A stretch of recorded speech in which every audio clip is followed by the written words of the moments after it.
Hello student, welcome to this video. त्रैमासिक परीक्षा 2022-23 कक्षा 12वीं हिंदी महत्वपूर्ण प्रश्न सीरीज का लास्ट वीडियो, जिसके अंतर्गत हम अपठित बोध, पत्र लेखन, निबंध लेखन को पूरा कंप्लीट करेंगे। कौन कौन से आपके इनसे प्रश्न बन सकते हैं जो कि आपके त्रैमासिक परीक्षा के लिए इंपॉर्टेंट है, तो देख सकते हैं महत्वपूर्ण प्रश्न। और यहाँ पर आप देखेंगे महत्वपूर्ण प्रश्न में सबसे पहले हम अपठित बोध को कंप्लीट करेंगे, जिससे 3 अंक का आपका प्रश्न आएगा।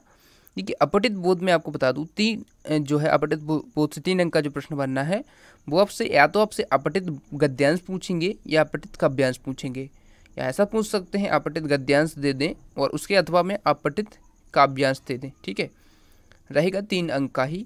और इसमें किस प्रकार से प्रश्न आने हैं वो मैं आपको बता देता हूँ। देखिए, ये जरूरी नहीं है कि यही वाला आए, क्योंकि अपठित का मतलब होता है जो आपने कभी पढ़ा ना हो और पहली बार आप उसको पढ़ने जा रहे हैं। तो अपठित है तो सीधा पेपर में ही आपको मिलता है। एग्जाम्पल के मैंने बता दिया यहाँ पर, तो इस आधार पर आपका आ सकता है। ठीक है, तो प्रश्न इस प्रकार से आएंगे, जैसे उपयुक्त गद्यांश जो दिया गया है उसका शीर्षक आपको देना है, और उसके बाद देखिए प्रश्न यहाँ पर पूछे गए हैं इसी गद्यांश से हैं, तो इस प्रकार से ये प्रश्न आपका पूछा जाएगा, अपठित गद्यांश। अब बात कर लेते हैं अपठित काव्यांश की। अपठित काव्यांश किस प्रकार से पूछा जाएगा, अपठित काव्यांश किस प्रकार से आएगा, इसको आप देख सकते हैं। इससे पिछले जितने भी वीडियो हैं आप सभी प्लेलिस्ट पे जाके देख सकते हैं, लिंक डिस्क्रिप्शन में है, उससे भी आप देख सकते हैं। हिंदी व्याकरण का भी लिंक डिस्क्रिप्शन में मिल जाएगा, उससे आप पूरे हिंदी व्याकरण के वीडियोस देख सकते हैं, जितने भी अपलोड हो गए हैं उसको आप देख लेना, प्लेलिस्ट आपको डिस्क्रिप्शन में मिल जाएगी। ठीक है, और सिलेबस भी आप देख सकते हैं, यदि आपने नहीं देखा है अन्य विषयों का तो देख सकते हैं आप। अपठित काव्यांश किस प्रकार से प्रश्न बनता है। अपठित काव्यांश, एक काव्यांश आपको दे देंगे, जैसे जो जल बाढ़े नाव में, घर में बाढ़े दाम, दोनों हाथ उलीचिए यही सयानों काम।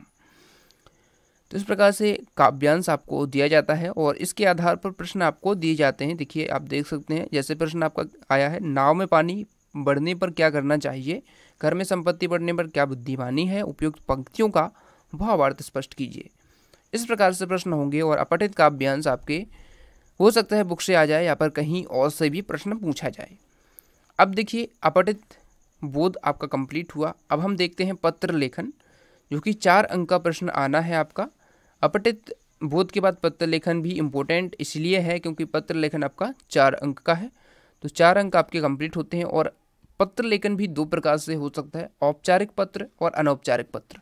औपचारिक पत्र होते हैं जो कि जैसे अपन किसी अधिकारी वगैरह को लिखते हैं, जैसे कि प्रधानाध्यापक को लिखते हैं, प्रधानाचार्य को लिखते हैं, या फिर जैसे जिलाधीश महोदय को लिखते हैं, या फिर किसी भी अधिकारी को लिखते हैं जो, ठीक है, तो वो औपचारिक। अनौपचारिक यानी कि जो हम अपने रिलेटिव्स को लिखते हैं, जैसे माता पिता को लिख रहे हैं, भाई को लिख रहे हैं, किसी को भी रिलेटिव्स को लिख रहे हैं, तो वो अनौपचारिक पत्र के अंतर्गत आते हैं। 2 प्रकार के पत्र आपको लिखने होते हैं। तो देखिए, जैसे कि अपने मित्र को हायर सेकेंडरी परीक्षा में, देखिए ये मैं बता रहा हूँ आपको, ये इंपॉर्टेंट है। ठीक है, ये जो पत्र हैं बहुत ही बार पूछे जाते हैं और इनको अच्छे से आपको कंप्लीट करना है। फर्स्ट है आपका, देखिए, अपने मित्र को हायर सेकेंडरी परीक्षा में प्रथम श्रेणी में उत्तीर्ण होने पर बधाई पत्र लिखिए। इस प्रकार से आपका प्रश्न आएगा, जो कि आपका अनौपचारिक पत्र हो जाएगा। ठीक है, अब देखिए दूसरा प्रश्न है, स्थानीय समाचार पत्र के संपादक को रचना के प्रकाशन हेतु निवेदन का पत्र लिखिए। ये आपका औपचारिक पत्र के अंतर्गत इस प्रकार से। ठीक है, दूसरा आप देख लीजिए इस प्रकार से। उसके बाद देखिए, अपने मित्र को वाद विवाद प्रतियोगिता में प्रथम आने पर एक बधाई पत्र लिखिए। उसके बाद अपने जिले के जिला अधिकारी को अपने क्षेत्र की सिंचाई सुविधाओं के विस्तार की आवश्यकता प्रतिपादित करते हुए एक आवेदन पत्र लिखिए। देखिए, मैं वो टीसी वगैरह के जो आते हैं, चरित्र प्रमाण पत्र, ये मैं नहीं बता रहा क्योंकि ये तो आप पहले से पढ़ते आए हैं, तो वो आपसे बनते ही होंगे। ठीक है, जो आपके 12th लेवल के हैं, तो इस प्रकार से आप देख सकते हैं। छात्रावास से अपने पिताजी को पत्र लिखते हुए परीक्षा हेतु अपनी संतोषजनक तैयारी की जानकारी दीजिए। उसके बाद देखिए, नगर पालिका अध्यक्ष को जल की अनियमित आपूर्ति के संबंध में शिकायती पत्र लिखिए। इस प्रकार से ये पत्र हैं, इतने आप करके जाइएगा, एक ना एक आपका आ जाएगा। ठीक है, अथवा सहित आते हैं तो एक औपचारिक हो जाएगा, एक अनौपचारिक, तो एक आपसे बन जाएगा। अब देखिए, निबंध लेखन 4 अंक का है। निबंध लेखन भी आप देख लीजिए, क्योंकि मैंने इसमें तीनों कवर कर दिए हैं ताकि अलग से वीडियो ना बनाना पड़े। अब देख सकते हैं, निबंध लेखन के अंतर्गत कोरोना से बचाव एवं सावधानियाँ फर्स्ट है निबंध। उसके बाद प्रदूषण का बहुत ही बार पूछा जाता है। विज्ञान के चमत्कार का तो पूछा ही जाता है, कई बार पूछा गया है और पूछा भी जा सकता है।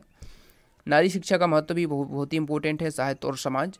तो इस प्रकार से आप देख सकते हैं 5 से 6 टॉपिक हैं निबंध के आधार, मतलब निबंध के, तो इस पर आप देख सकते हैं निबंध लेखन।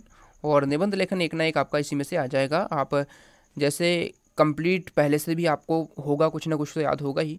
अब बस पढ़ के चले जाइएगा। और निबंध लिखना किस प्रकार से रहता है वो मैं आपको परीक्षा के समय पर बता दूंगा। यदि आप लोग डिमांड करेंगे वीडियो की तो वो भी मैं वीडियो बना दूंगा। तो इस प्रकार से देख सकते हैं यहाँ पर हमारा पूरा कंप्लीट हुआ हिंदी 12th का आपका सिलेबस के जितने भी प्रश्न हो सकते थे इंपॉर्टेंट वही मैंने प्रोवाइड करा दिए हैं। तो 12th हिंदी का पूरा सिलेबस, इंपॉर्टेंट क्वेश्चन पूरे कंप्लीट कर लिए हैं हमने। इतना आप पढ़ के जाइएगा, त्रैमासिक पेपर बहुत ही अच्छा जाएगा। और आप सबसे एक ही अपील है मेरी कि इस वीडियो को लाइक ज़रूर करिएगा और दोस्तों में इस वीडियो को सेंड कर देना ताकि उनका भी हेल्प हो सके। और प्लेलिस्ट आप ज़रूर विजिट कीजिएगा, त्रैमासिक परीक्षा की पूरी प्लेलिस्ट है। और टेलीग्राम चैनल को ज्वाइन कर लीजिए, वहाँ पर सभी अपडेट वगैरह आपको आपकी परीक्षा को लेकर आपके सभी इंपॉर्टेंट क्वेश्चन वगैरह PDF वगैरह सभी वहाँ पर प्रोवाइड कराए जाते हैं। Thanks for watching.